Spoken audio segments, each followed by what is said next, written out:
Hey, and welcome to Unlearning Stress, the podcast where we break the rules and cycles that keep you overcommitted, overstretched, and just plain exhausted, and replace them with something better. No fluff, no guilt, just real talk, real solutions, and expert insights to help you shift the way you live. Whether you're here for the first time or you've been with me for a while, you're in the right place. I'm Mischelle O'Neal, your resident emotional wellness coach, and I'm here to help you unlearn the patterns that are wearing you down so you can live with more ease, clarity, and control. Let's get to it. Hey there, come on in. I am so glad that you're here. And look, I need your help. I want you, help me understand this. Something comes up, someone in your world, all of us needs help, right? Or at least that's what they said. And before you even have the chance to finish processing what you just heard, because they're going to explain it to you and tell you this, you're already moving. You're like, you heard a part of it, you kind of understand where they're going with it, and so you're already assessing it, you're already calculating, and you are primed for action. All right, what do they need? What am I going to do? And somewhere in all of this mental motion, because they don't know this is what's going on, one very important question never gets asked. What's that question? Well, is this actually mine to take on, mine to do? Is this my responsibility? Look, if that hit a nerve, if you've seen yourself there, then this is for you. And that's exactly what I want to talk about today. Hi, I'm Mischelle O'Neal. So, this didn't start with you. I mean, don't go blaming yourself. Don't be thinking, I should be better, whatever this is. This started with one of the many roles that you assumed in your life. And we have all those roles. You always hear me saying, it's kind of like the cat in the hat. Each one of those hats is a different role that we play in our life, right? And maybe you were the oldest, or maybe you were even the middle child, or whatever the circumstances, right? Because there's different levels of responsibility there too. But you were the one who learned responsibility early. You're the one that could be counted on. You're the one that kind of got it.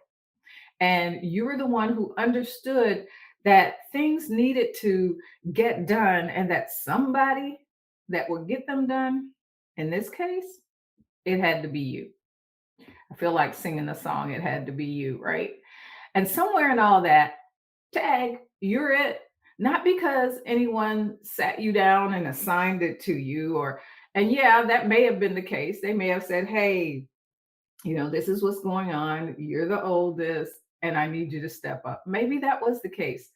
But also because of what they could see in you. They saw how you handled when things needed to be done, when there was a crisis, or when your little brother or your little sister needed to be handled or taken care of, right? They saw how you stepped up to the plate, but also because you're wired for it somehow, or the people around you at least figured out that early in your lifetime, you were the one.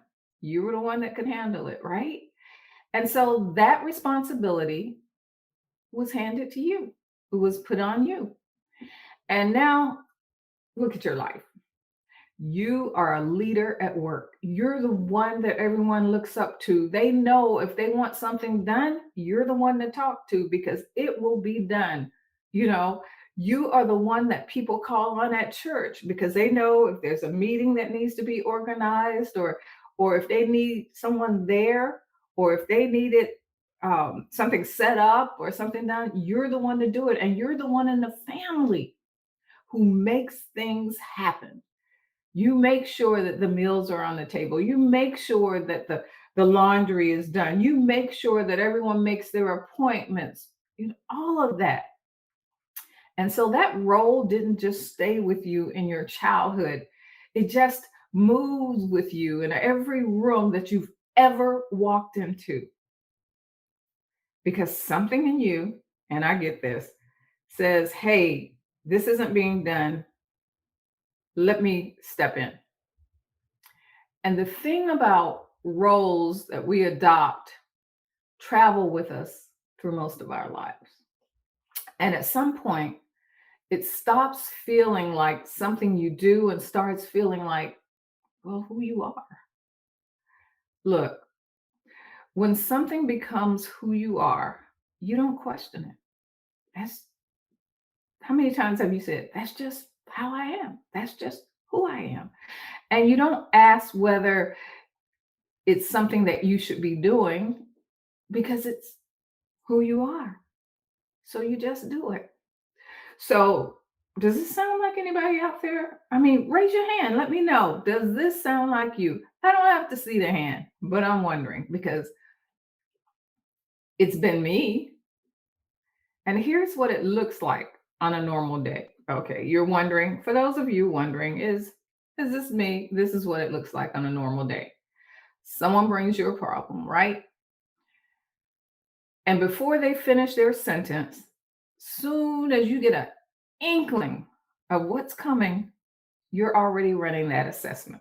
The one I talked about earlier. What's their track record? Are they someone that that really needs your help? Have they handled something like this before? Are they genuinely stuck, or do they just want you to do the work? So you're sizing this person up on whether, should I help them? And how about this one? Will it be faster if I just handle it? And underneath all of that, do you love this person so much that the idea of them suffering or hurting or struggling, well, it feels like something that you're responsible for fixing? And I can say, especially as a mom, we always want to step in and take care of the hurt. And how many times have you said, oh, you want mommy to kiss the boo boo? Is that you? Because I sure did. And so you're doing all that mental work before you've even responded, right? And most of the time, you just jump in because somehow you convince yourself that you're the one to do it. And sometimes because they actually genuinely need you. Sometimes because, like I said, it's just quicker. Or sometimes because you love them and you just want to make it easier. I don't want to see them suffer. But notice what's not happening in any of these scenarios that I just gave you. You're not asking whether this is your responsibility to step in, if this is what is yours to do. And that question doesn't even make your list. The request came in, the role activated. Oh, yeah, this is me. And the whole internal assessment skipped right over that most important part. Is this even mine to take on? And this has gotten so familiar that you're not even waiting for that invasion anymore. You're looking for it. You're scanning for it. I know something's getting ready to happen, or something somehow I'm going to be needed. And even there's certain people in your life that when that person steps in the room, you already know, right? And so on the days when nobody comes in, when there's nothing going on, when when everyone seems to be handling their own business, something kind of feels off. Almost as if you missed a cue. Wasn't I supposed to jump on stage? Wasn't I? Did I? And it's as if something is wrong, even though it isn't. And you think, hmm, so am I talking to you right now? Do you see yourself in any of that? So tell me, does the word entrapment ever come to your mind? Does it rise up something in you? And not because someone locked you in. I'm not saying you're in this bubble and you're locked in, but because you walked into something that felt like love, like being a caring person. It's just because I care and I'm responsible. Like, just that's just who I am. That's how I care for those that I love. And the walls just quietly close around you over time. And well, get this. You know that plant, you ever seen the movie Little Shop of Horrors, right? And you know that I think it's a meat eating plant, whatever you call the plant. And it always say, "Feed me, Seymour." Remember that? So once it had you in its jaws, you couldn't get out. You just couldn't see the escape and how to get out. And that's the entrapment I'm talking about. You're in this and you just can't see a way out. And that's what this pattern does. It doesn't look like a trap from the inside. It just looks like it's my life. I'm lifing. This is just how it is. And what makes it even harder is knowing that your discernment, it works. It's worked in other situations, right? I do have some discernment because it works when I'm not emotionally invested and when I don't have a strong pull towards that person or that situation, right? You can see that clearly. So your discernment, it works. You can evaluate, you can ask the right questions, right? But the closer that relationship, the harder it is to separate from the love and from that obligation that you feel towards that person. And so you keep jumping in. You keep being the one. You keep making sure that everyone's life is running the way it should. And while all that is happening, your life is still waiting on you. It's like, hello, yo, I'm here, right? I was talking to one of my ladies recently, this lady recently, and I'm gonna take her on. She has dreams. She has things that she want to do. I mean, real ones, things that she has wanted to do for I don't know how long. But her days are so full of taking care of others, of handling what needs to be done that she couldn't even figure out how to get to herself. Is that you? And she's not looking for something dramatic, she's not looking for all of a sudden everything to open up and she gets what she wants. She's looking at things like self-care and exercise and eating right. And those things are great and they're needed, but they're not going to touch what's underneath. Because what's underneath is a pattern that has been running so long in your life that you can't see where it ends and you began. And that's what I saw in her as I listened to her talk. And the longer she keeps lifing, just moving through the motions, the closer she gets to looking up one day and realizing she never really got to live her own life. not in the way she saw it and envisioned it. And I just want to know if you see yourself in any of this that I've talked about so far. Because there are two questions that I'm pretty sure that you already know. And I'm sure, I really am, that you've probably heard some version of them before. And here they are. Can they do this without me? I mean, really, if you think about it, can they take care of this situation? Can they find a way without me? And then the second is this actually mine to do?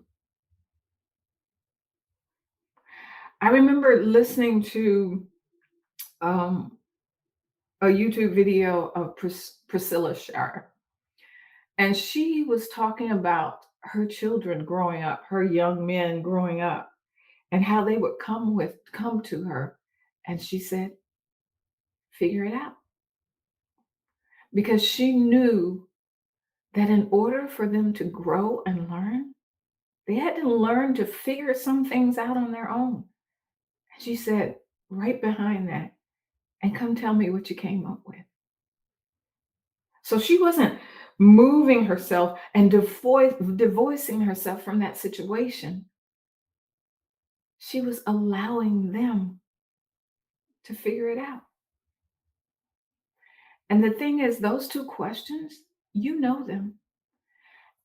And yet, by the time you remember to ask them, you are already in motion.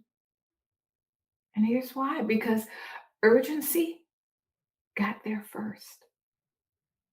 And knowledge doesn't move as fast as a pattern that has been running your life for decades.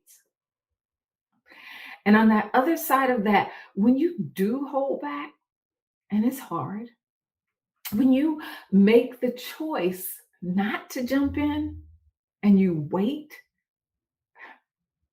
I know from experience that waiting is excruciating. It is so painful.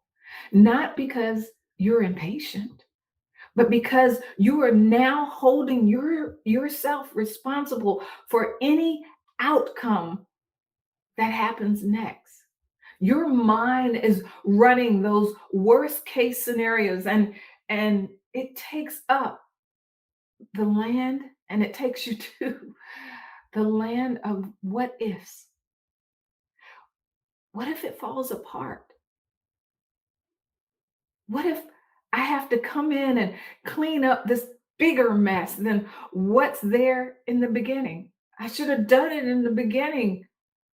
What if I end up having to step in anyway?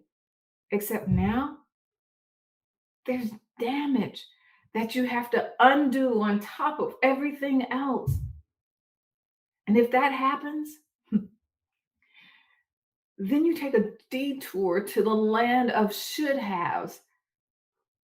And when they show up, oh my gosh, they're loud. And if that happens, whew, I should have just handled it in the first place. How many times have you said that? I should have said something. I should have known better.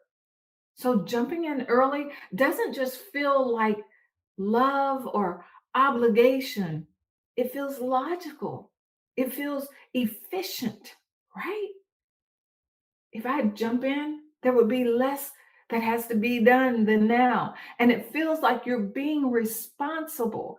And that right there is why knowing the right question isn't enough. Because the pattern doesn't just present an emotional argument, they present practical arguments as well. And as long as those arguments sound reasonable, that urgency is always going to win. How many times have we convinced ourselves of something that we know really isn't right? And tell me if I'm wrong on that one. So, this is what I want you to see. I just spent all that time helping you look at the pattern, right? And I know by now you might be sitting there thinking, okay, I get it. I get it. I'm in this pattern, but where do I go from here? So let me say this. When you choose not to jump in, when you hold back and let something work itself out, you're not abandoning anyone. Get that picture out of your head. You're not letting them down. You're not being selfish or uncaring or less of who you are. You're actually doing something more responsible than stepping in ever was. Because when you know the difference between what's yours and what's not, and you act on that, you're modeling something. You're showing those around you that it's possible to love someone and still let what belongs to them stay with them. That you don't have to run yourself into the ground for others in order to have value. That help has a difference between what is needed and what is just available.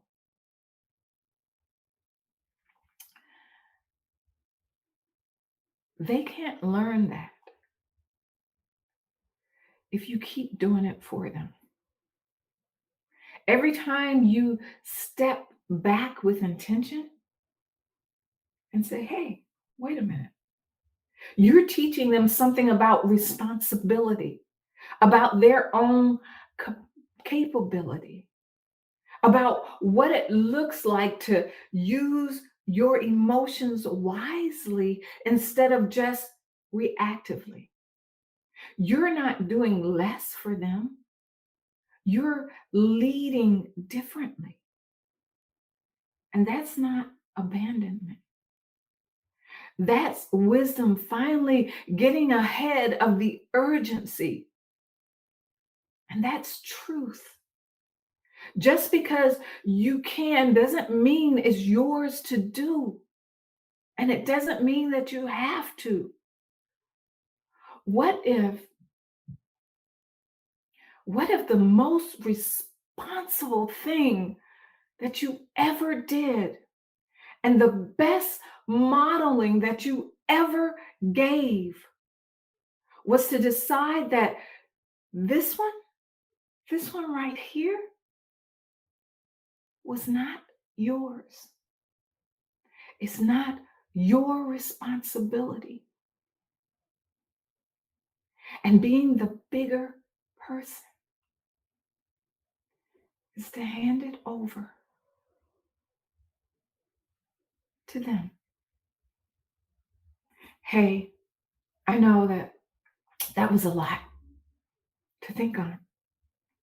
And so I am so glad that you were here with me today, that I was able to sit down with you and walk through this.